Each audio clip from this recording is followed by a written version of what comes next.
Good morning. For those of you who I haven't met, I'm Kathleen Reardon. I'm the CEO of the New Hampshire Center for Nonprofits, and pleased to welcome you here for our question and answer webinar about the Nonprofit Sustainability Institute.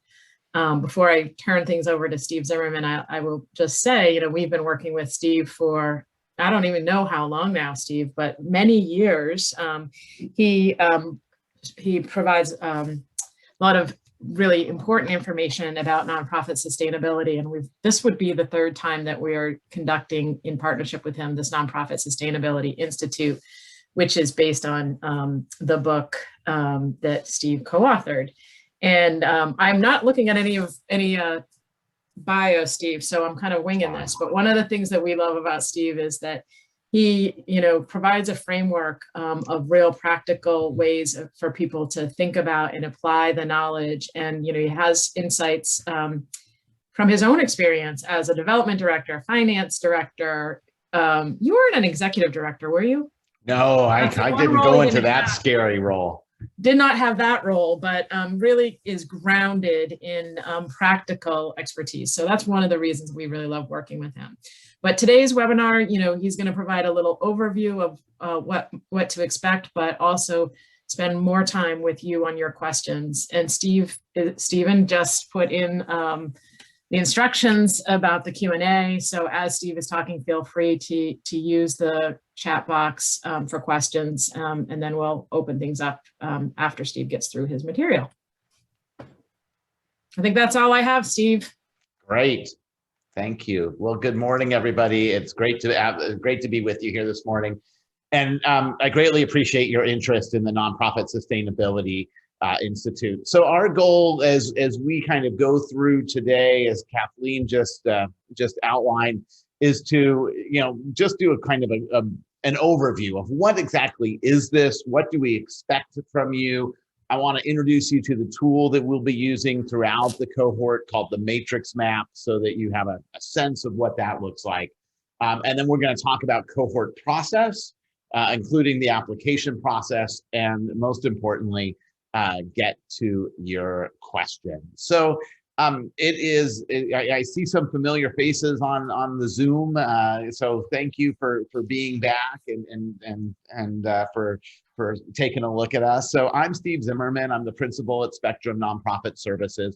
We're a nonprofit management consulting firm we're based in Milwaukee, Wisconsin. We have offices in Chicago, Illinois, and we work around the country, doing all sorts of work, really focused around this idea of sustainability. And so, as Kathleen mentioned, my background is in finance. I was a CPA by training, and then I went from there into the nonprofit world. And I worked first as a CFO, then as a development director, as an associate ED, and really understood or began to learn that intersection between finance and impact. And so often we make decisions in our organizations that separate those two, right? Finance lives in one silo, program lives in another, and never the two shall meet, which is how most people would like. But the reality is our organizations are stronger when they do. And so the work that we do around sustainability is based on that intersection. And that's the work that is in the two books I've co-authored with Gene Bill and Jan Masaoka, that take a look at what do we really mean by sustainability, and that we're going to walk through. Here. I am backed up and supported by a team of professionals here at Spectrum, each of us with nonprofit experience. I will be the lead on this engagement and on the cohort, conducting as many of the webinars and coaching as feasibly possible. But there are a lot of other people that you'll see kind of along the way, my colleagues Shelley Schnupp, Steve Strang, and Alexander Porte, who will each be working on various parts of this engagement. And we do work in a team environment, and that way you're not stuck waiting on openings and schedules, but rather getting you the help you need when you need. So let's talk a little bit about what we mean by sustainability, because sustainability is one of those words that has a lot of different definitions.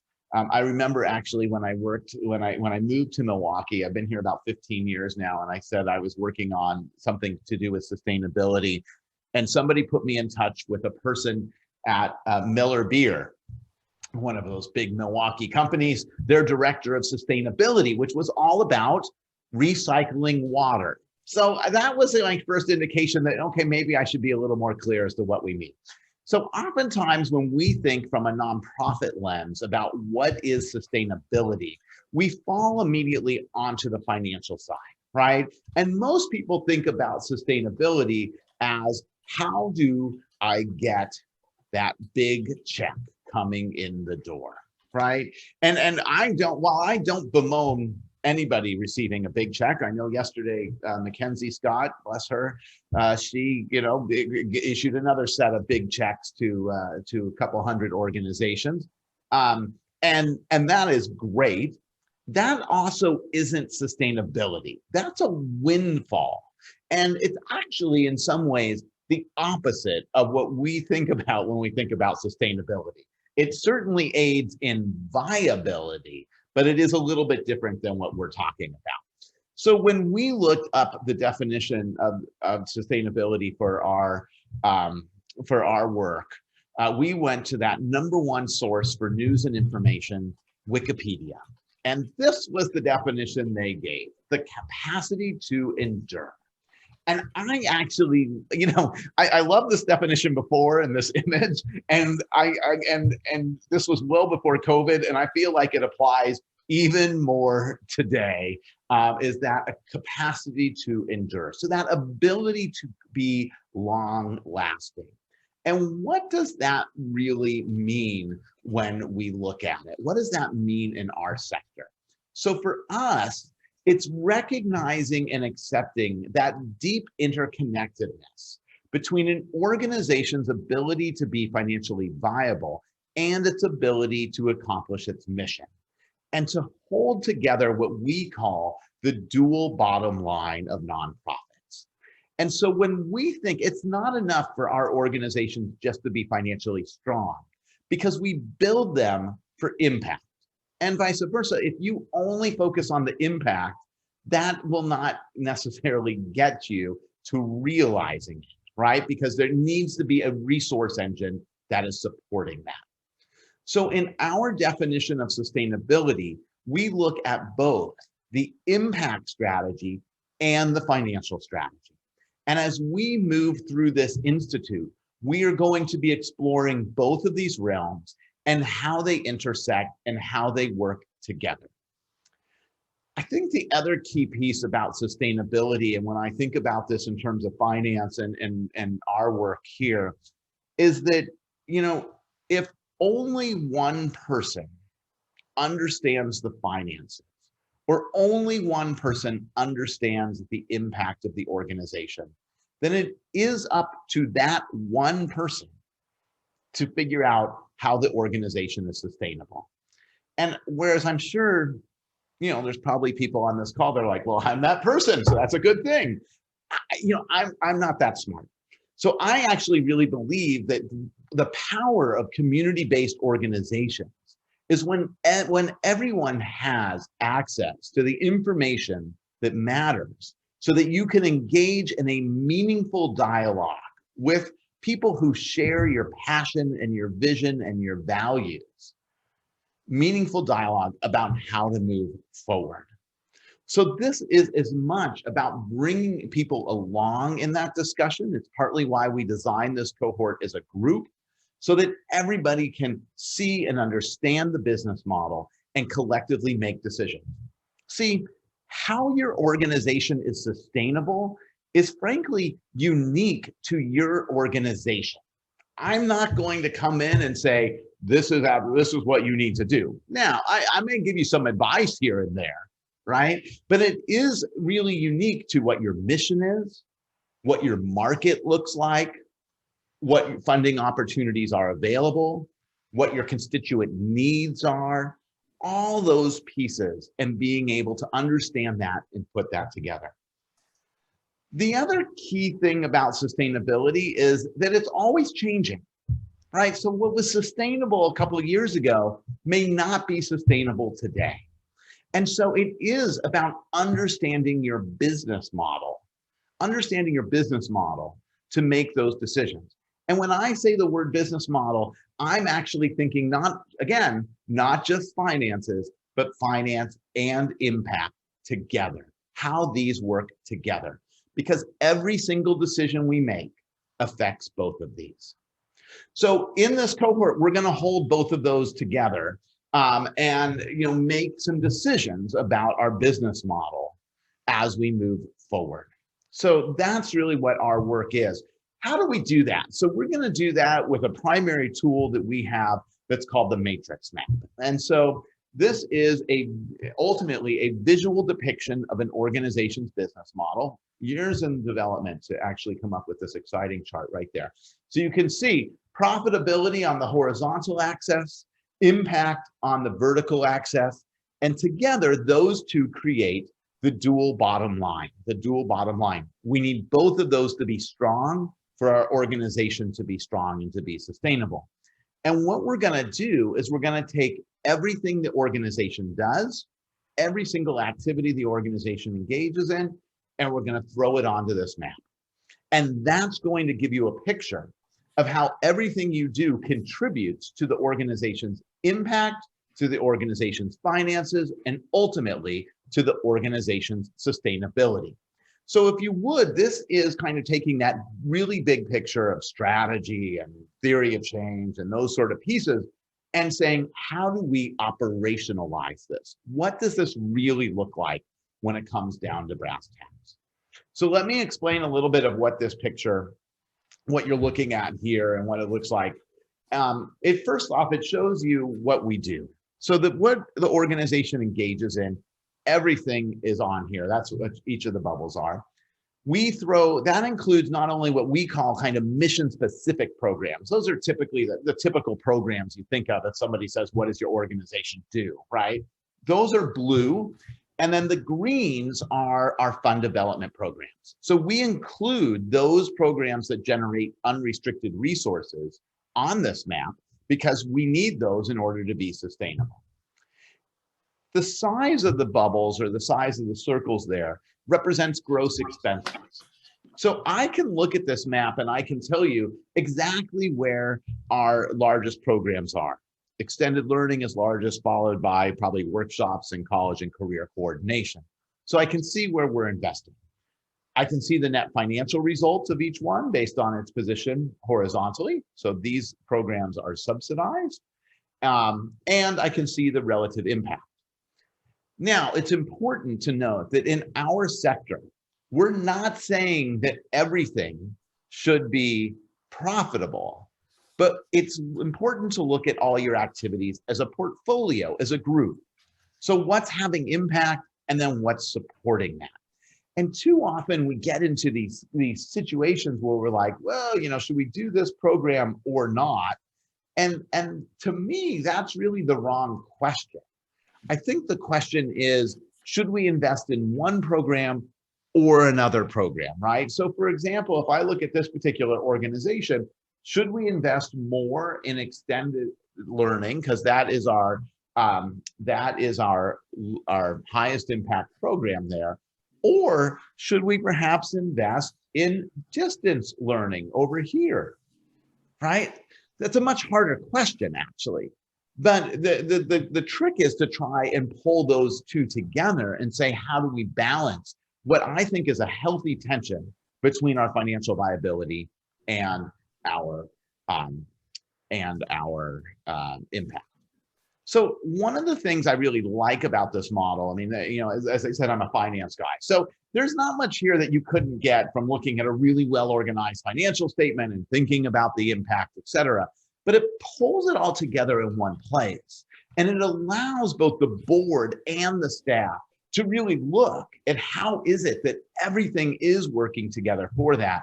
And to understand, look, when you suddenly lost funding or you couldn't have your special event this year and this went down here, what did that do to your business model?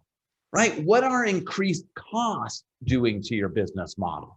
What are the changes that we've seen from COVID doing to your business model? It allows people to actually visualize that and then engage in that discussion as to where do we go from here.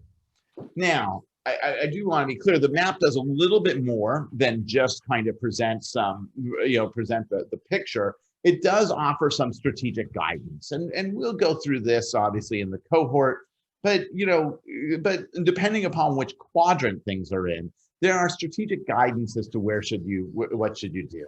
Invest and grow those things that are high impact and profitable, keep but contain costs, water and harvest, and then close or give away. So some options there for consideration as you look at the business model and where you go from here.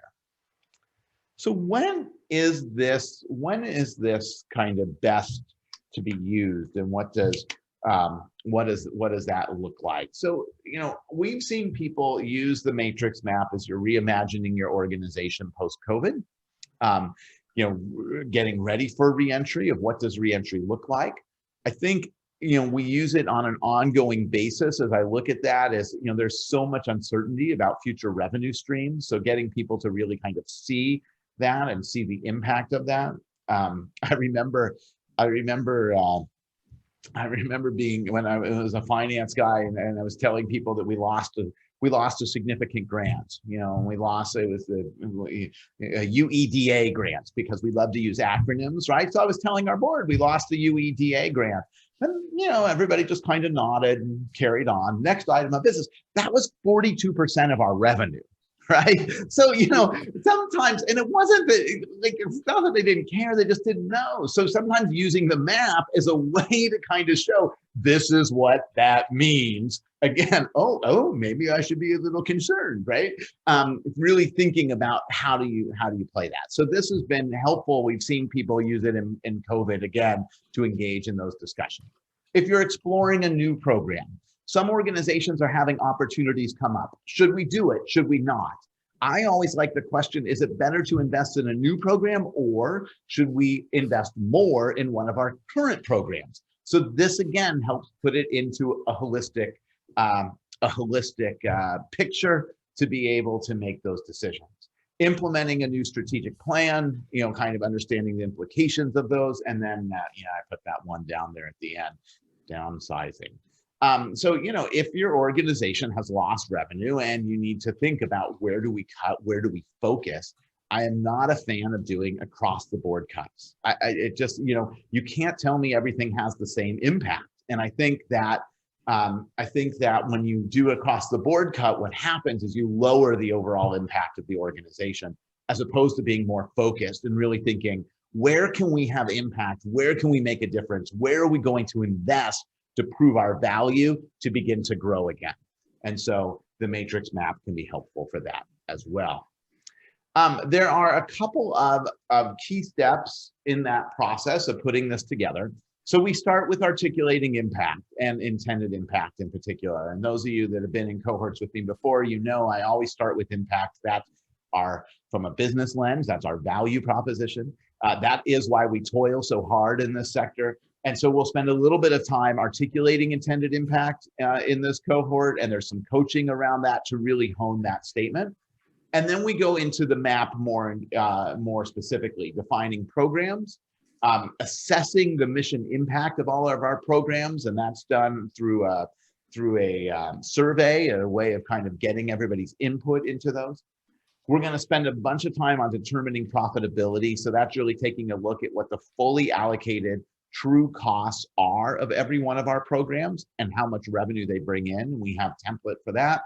And then we're going to plot and analyze the map. And we're going to kind of show you your map and allow you to make some strategic decisions from there. And then also talk about telling your story and where we go. So that's the process to actually put the map together and the steps that we go through. So what does our cohort actually look like as we do this? So, one of the pieces I want to acknowledge is, Kathleen mentioned this is our third time doing this institute. And we are in a different, we're in a different phase than we were before because of COVID. And so I want to acknowledge that there's a lot going on in organizations. So we've been able to kind of go through and refine the program to provide additional support. So you'll see we start off with, kind of intended impact and defining programs. Then we have some coaching for the intended impact so that we can really hone that and make that strong. We're going to have the mission impact assessment and then the profitability piece. And then we have one-on-one coaching to support those efforts as well. And then we do some key messages of the map and have an initial priorities webinar. We have been very mindful of when the holidays are and the year-end giving to try and kind of space it out in here. There is homework. It's not just you come to these sessions and that's it. There is kind of a commitment from you of anywhere, I would say, I would say it's usually probably, 2 to 4 hours per session of time for your group to get together. Each webinar is 2 hours. So there will be time in the webinars for your group to actually work and get started during the webinar process itself and to get guidance. But we've tried to strike that balance between recognizing sometimes you need to digest information and really think about it, to how do we spread this out so it's not too intensive, but how is it also close enough together that we have some momentum and can be able to move forward. And then the last piece that I'm going to talk about before I get to the application and to your question is really who should be involved. So this is intended to be a group process. And so, I think that the executive director / CEO needs to be involved. We've done it at times without, and it just hasn't worked well because, people come up with whole new plans for the organization, and then you got to go pitch it to your boss. Yeah, a little hard. The finance director, there certainly is a finance component to this program. So having them involved is helpful. The program director, if you have a director of programs or however you might do that, and the fund development director, really from the staff. So it is in some ways, your senior leadership team and really thinking about who that should be. Some people have said to me, I can't have my whole senior leadership team going through this. What if I had a staff person go through it as well? I think that's fine. I think as long as the ED is there and I would typically say ED and finance director, but I'm willing to waver a little bit on that. You can have other people in your organization involved. It is I think in some ways it's a professional development or a personal development opportunity for people to kind of see the organization. If you have a high performer, somebody that you want to bring along, that is fantastic as well. And then the last piece on there is a board member. I think having some board representation is important so that you can have a champion for this process that can talk peer-to-peer with your board as you move forward. Our goal coming out of this is for you to have somewhat of a plan, is to actually make some decision as to how could you strengthen your organization's viability. And if you don't have anybody at the board kind of, championing, yes, this is what we need, then it can fall on deaf ears. So this is a way of really looking at that and looking at that component. So the last piece that I want to talk a little bit about, and I'm going to ask Stephen to talk a little bit about before we get to your questions also, is the application process. So we do have an application process. The link is down there. There's also FAQs on that website and where you signed up. And the application process is really just meant to understand kind of where's your organization, who would be involved, who are you thinking of being involved, and asking you to do kind of some thought as you go through this. One piece I will tell you is that if your organization is in crisis, if you are losing funding and you don't have reserves and you don't know what to do, I would really seriously question, is this the right cohort for you? Because, we're talking in June and we're saying we're going to have kind of a plan or some results by January. look, if you're kind of, you don't know what the future is and things are, well, yeah, then maybe you have 6 months. But if you're having a cash flow crunch and you don't know if you're going to meet payroll at the end of June, I would suggest you focus on that and some more immediate concerns as opposed to this. The other piece I will say is, a lot of organizations are in the midst of kind of strategic planning and are doing strategic planning. Um, you know, so some organizations actually use this process as their strategic plan. I think you need to be mindful of what that really looks like. I think doing it at the same time as your strategic planning can be a very time intensive effort. And I've seen organizations get into a struggle with where should I be prioritizing, right? I can't do all these projects and run our day-to-day operations. How do I prioritize that? So, if you have a new plan, I think it's fine. If you're going to start one soon, I think it's a good prep. If you're in the middle of doing it right now, I think you need to really, think about what's your capacity to engage. It's not a set yes or no, and we're happy to talk with you more about it, but it is a consideration as you're going forward. Stephen, is there more that you wanted to add on the application? I think I just want to underscore sort of what Steve just said, is that if you have questions about the application, if there's something that as you're looking over the frequently asked questions or as you're completing the application, you're unsure about something, please reach out to us. There's obviously some circumstances that would make it difficult for you to participate, or where the application does give us a sense of if this program is the right fit, but there is some wiggle room there. Steve's flexible like that, which we appreciate. And the other thing I also want to highlight is, of course, the application deadline. The application deadline is June 30. We'll be following up with link to the frequently asked questions and the landing page that's up on the screen right now. But again, if you have questions, part of the reason why we're having this webinar is to make sure that you have everything you need before you get started with the application and to figure out if it's worth investing that time. But also the frequently asked questions in particular highlights everything you need before you go through the application. I know that can sometimes be a bit of a pain when you start an application and realize you need documents that you didn't even that you weren't aware of. So please take a look at that, and again, reach out to me, and you should all have my email address at this point if there's anything that comes up as you're thinking about things. I think Kathleen wants to join us for a second. I just wanted to say a couple things, and that is that I forgot to say while I was welcoming people. One is that one of the things that we've added into this program is additional coaching time with Steve. And we're able to do that because of the support of the New Hampshire Community Development Finance Authority. So I wanted to acknowledge their support for the cohort.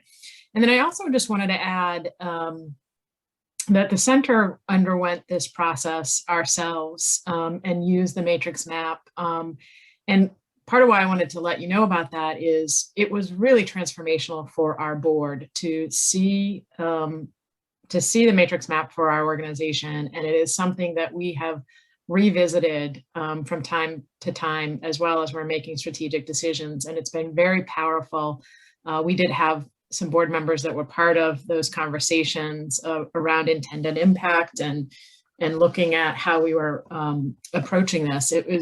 That part of it is very impactful. So we recognize that the participants on your team will vary based on the size of your organization. The center had to lean heavily on board members because we only have 6 people. So we had more, we had a team, but we didn't have all of those different roles. And so I just wanted to share that for smaller organizations. Yes, thank you, Kathleen. And again, the application process and all the information we have, it does sort of, and some of what Steve talked about highlights the level of commitment and what you'll need to be successful in going through the Sustainability Institute. But there is, we do have between the one-on-one coaching that's as part of the program and some other resources, there is some support.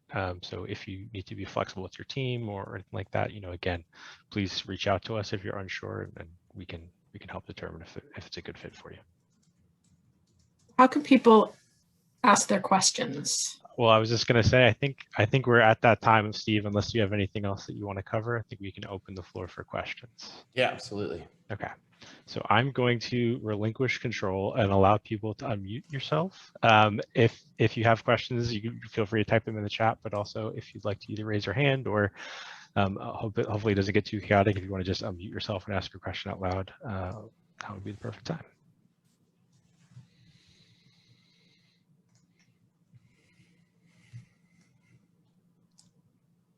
Rick and then Donna. Hi, Steve. Rick Menard. I thoroughly enjoyed and learned a lot from your financial leadership session. And that's why I'm here today, because I know I could learn a lot more from you and your team. But my question is, how different is the Sustainability Institute from what I've already done? Is it really going to add to my skills or be repetitive? Yeah, it's a great question, and I actually was thinking of that when I saw you pop up. So I mean, what I would say is the initial part in terms of focusing on impact is going to be a little bit repetitive. I do think we have more support in this cohort to be able to actually really refine that and work on that, which I think is helpful for an organization. But I think that the matrix map process itself, which we get into fairly quickly, is actually complementary to what we've done already, and it helps kind of bring it along so that you can really take kind of almost what we did in the other cohort and say, how do we implement this, and really look at, okay, we have these ideas, what does this really mean for our business model going forward? So I think that part would be complementary, but I will say that first webinar or second webinar on September 1st, you'll say Steve lied to me, and no, I didn't. That part will be a little repetitive, and then well, we'll go from there. If I'm successful in getting a board member or two to join us, that would not be at all repetitive. So, thanks. No problem. Thank you, Rick. Donna? Hi there. So I'm in northern New Hampshire, and I'm representing an organization that owns the Great North Woods Center for the Arts in Columbia, New Hampshire. It's a former shrine. We purchased the property in 2018. It was for sale for $1 million, and we purchased it for $100,000. We did not have to provide the funds. A donor came forward, was excited about our project, and provided us with the funds. So we have no mortgage. Yay. We also have no payroll. We are completely 100% a volunteer organization. So the purpose of our project is a collaboration of 3 nonprofit organizations. One is the Great North Woods Center for the Arts, which has provided live music programming since 2003. The second organization is a theatrical group, which is its own independent nonprofit. And the third is a visual arts organization, which is also an independent nonprofit.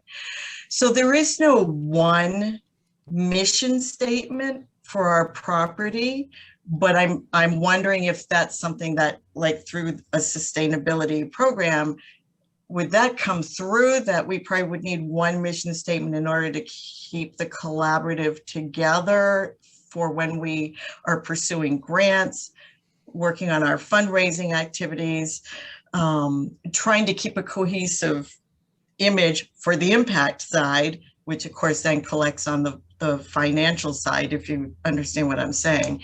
I'm wondering if that's what comes through with your program, working with a collaboration. It's kind of a different and unusual setup.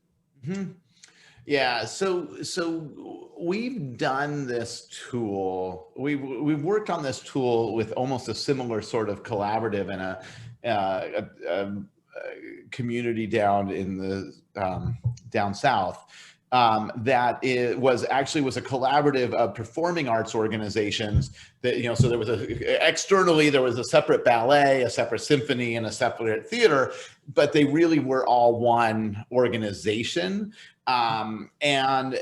You know, I think that for that organization, and kind of as I'm hearing you, if I'm hearing you right, I think that the intended impact part, so intended impact, which we use as opposed to mission statement, is an internal statement. And so it is, but it is a way of kind of what is the purpose of the collaboration, right? What's the collaboration trying to do, and what's that purpose? And then thinking through kind of the finances piece of that. If there are expenses that you have, how does the collaboration fund those? You know, I mean, I get that you're volunteer run, you don't have a mortgage, but kind of the operating expenses, what does that look like? What more could you do? How could you maybe support the collaborative members of that? And I think that some of those questions would come through in the process. So long way of rambling while I figure out my answer, but is that I do think it would be helpful. I think we would need to tweak certain parts of it, but knowing that going in would be, we could do that without any problem. Okay. Thank you, Donna. And if you want to share that donor's name, I would also like to not have a mortgage. So if that might increase your chances of being accepted if you want to share that. Thank you. It's a pretty amazing story. I mean, basically, we made the purchase and sales agreement, literally talking to another guy in a bar one night and saying, yeah, we have this purchase and sales agreement. We don't know whether we're going to give 1,000 or 5,000. We want to know if they'll hold it for a year while we raise the funds. And he said, oh, you have to give 5,000. And we said, well, we aren't sure that the board would go with it. And he said, wait a minute, drove home a couple miles down the road, came back and handed me a check for $5,000 and said, use this as your down payment. If it goes through, it's a donation. If it doesn't go through, you just give it back. I said, great.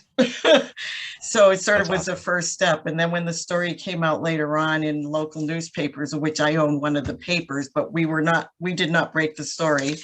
The donor who lived on the Cape in Massachusetts called and said, this is an amazing opportunity. Tell me more. He built the Kennedy Museum in Boston as an example. And he said, I'm sending you the money. When he found out we made the offer of $100,000, he just thought that was fantastic because of the $1 million value on the property. And then 5 days after we signed the paperwork in 2018, literally my next door neighbor walked in my front door and said, you signed the papers, you have the property. We said, yeah. He said, here, you need some startup cash, and gave me a check for $10,000. That's awesome. I have more stories like that, but yeah, that's just a start. So. Thank you, Donna. Nice. Anyone else have questions? Again, feel free to unmute yourself, raise your hand, hop on video, type it in the chat. I know Steve ran through, he gave us a crash course on the matrix map. So I know there's a lot to process, but we want to make sure everyone has an opportunity to get their questions asked.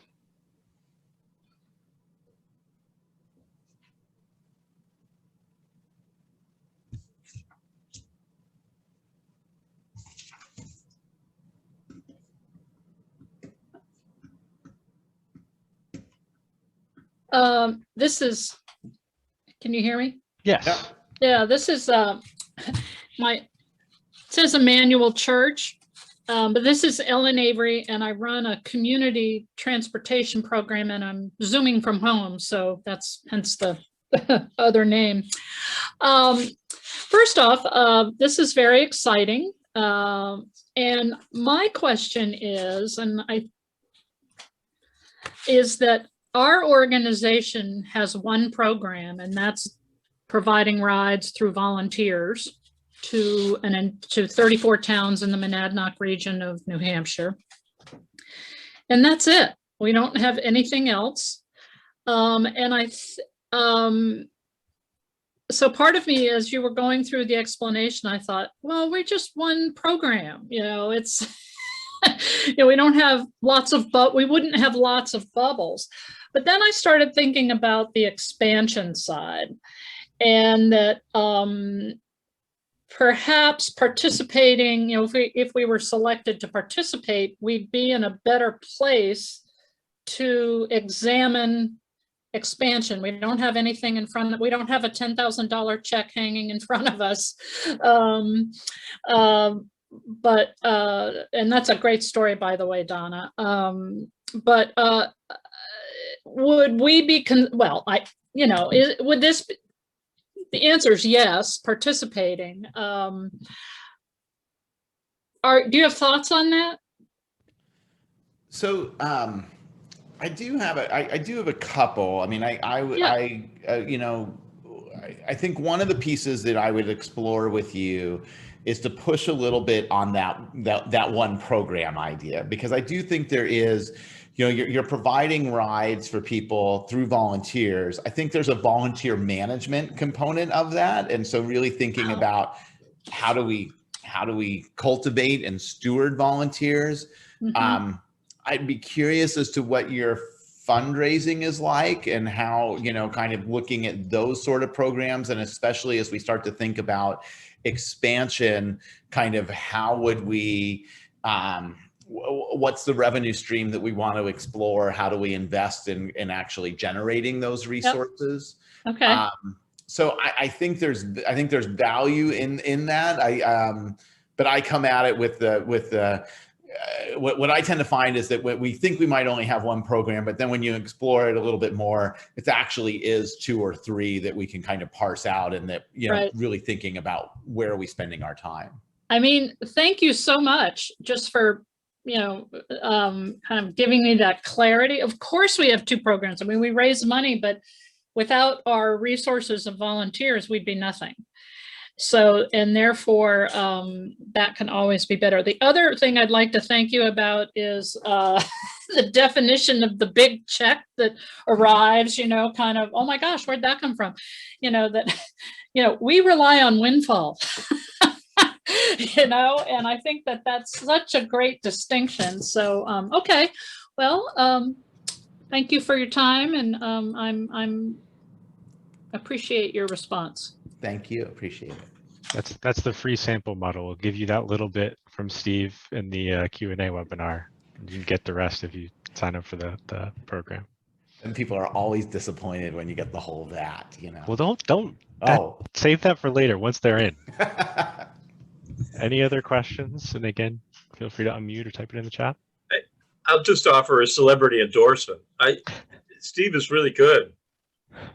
He's engaging to spend time with, and he knows what he's talking about. So if you're thinking about this, I encourage you to do it. Thank you. Thank you, Rick. Check is in the mail, Rick. A windfall. Yeah. I'll jump in too, though, to just in response to Ellen's question, which I think was a good one, because when the center went through it, we spent a considerable time talking to Steve about how do we define our programs and sort of at what level of detail do we group things and whatnot, and just having that conversation and thinking about sort of the continuum of ways that we provide services has been a really useful tool for us, even before we sort of try to then break out how the costs and how we separate them as programs. So that's great. It's never as simple as you think it is, and no matter how long you've been doing this, you always going through a process like this, you always learn something new about your organization. That's what we've heard for sure. Any other questions?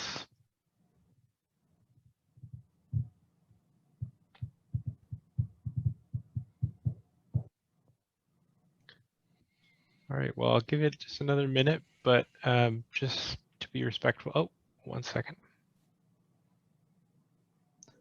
You have a question in the chat, Steve, about board team of 2. Yeah, so I think actually, Mary, it is a great question, and it says board of director members are wiggly. Would a team of 2 making sure one is present work? And my answer is absolutely. I'm very respectful of the fact that board members have day jobs. You know, I often think to myself, like, would I be able to take off this much time to participate in a cohort for an organization I serve on the board of? And I'm worried the answer is no. So yeah, I think a team of 2 would be fine. I will also say, I think there are some parts of the process that are more important for them to be present than others. So I'm gonna say something that I know I'm going to regret later, but that, you know, if they can't make every single session, it's not like we're going to kick you out of the cohort. But, you know, understanding that, you know, the first part of it, of really setting the theory and the content, the intended impact, I think is really important to have their engagement on. And then the reading the map, you know, kind of as the bookend is really important. If they understand the process of the mission impact, the profitability, things like that, but that's great, but that is going to, by its nature, be more operational and more heavy lift by staff. But I think, you know, what we're really looking to do is to try and build that champion. And so if you know, who's going to really champion some of the stuff that comes out of this for the board, and if you need a team of 2 to make that happen, I think that would work fine. And to piggyback on what Steve just said, Steve won't kick you out. I probably won't kick you out either if you can't attend all the sessions, and they are all going to be webinars, so there will be recordings available.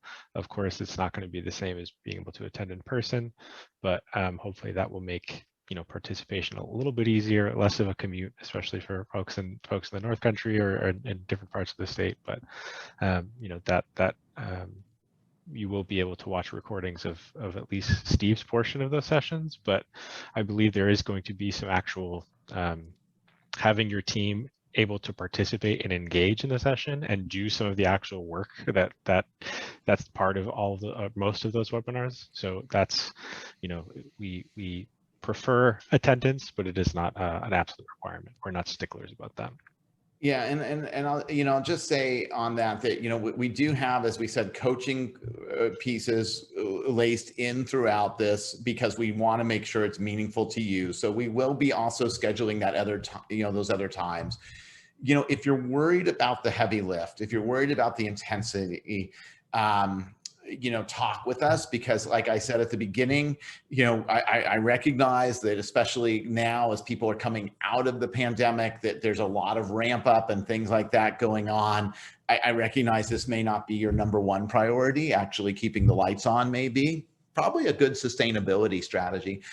So, you know, just you know, let us know and we can work with you. I mean, the idea is that we're going to use the sessions and the webinars to provide content and to give you a chance to start working on it.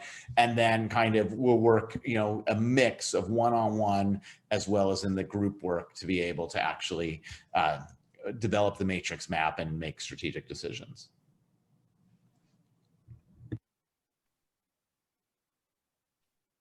Any other questions?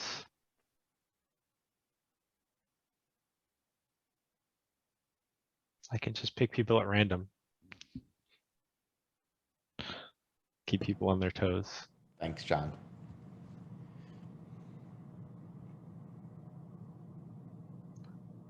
All right. Well, if there aren't any other questions, I think we can wrap early. And if nothing else that you've gained from the Nonprofit Sustainability Institute, it's 8 minutes back on your calendar, which is a rare and precious thing these days, it feels like.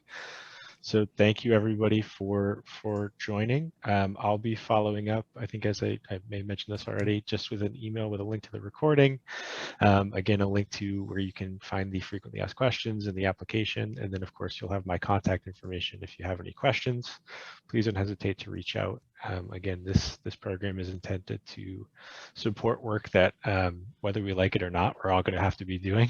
We're all sort of reevaluating our business model. If your business model hasn't changed, write a book. I don't know how you manage that, but again, thank you everybody for coming, and enjoy the rest of your day. Thank you, everyone. Bye all.